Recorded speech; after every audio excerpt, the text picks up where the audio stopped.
พยากรณ์อากาศประจำวันที่23ธันวาคม2025ความกดดันสูงของอากาศเย็นมีกำลังอ่อนยังจะสืบต่อปกคลุมอยู่ทั่วทุกภาคของประเทศลาวสมทบกับกระแสลมตะวันออกเฉียงเหนือพัดปกคลุมซึ่งจะเห็นให้อากาศยังเย็นหาหนาวเย็นอยู่ทั่วไปในตอนกลางคืนหาตอนเช้า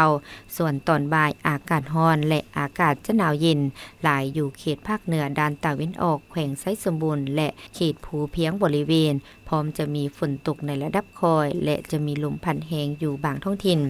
พยากรณ์อากาศแต่เวลา 7 โมงของวันที่23ธันวาคมหาเวลา 7 โมงของวันที่24ธันวาคม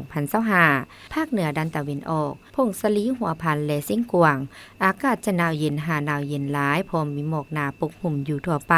และจะมีฝนตกในระดับคอยอยู่บางท้องถิ่นหรือเนื้อที่การปกคลุมของฝนเท่ากับ10ส่วนห้อยของภาคอุณหภูมิในระหว่างเกาหา24องศาภาคเหนือด้านตะวันตกแขวงหลวงน้ำทาบ่อแก้วอุดมไซหลวงพะบางและไซญบุรี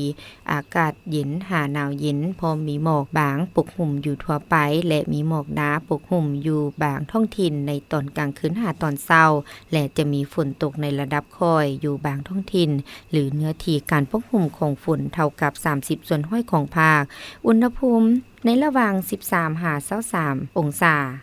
นครหลวงเวียงจันทน์อากาศเย็นในตอนกลางคืนหาตอนเช้า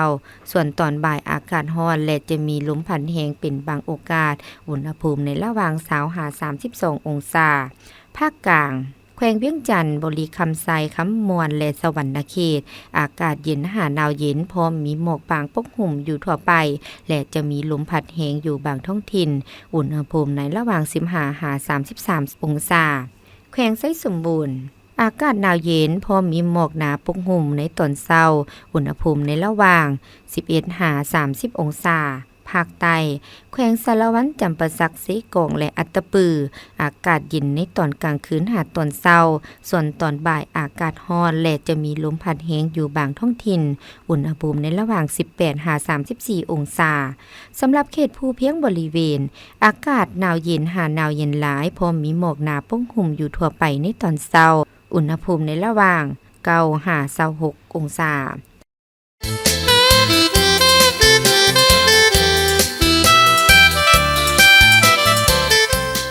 ส้มเสยน้ำใจบรรซาดที่ส่งธันวามั่นยืน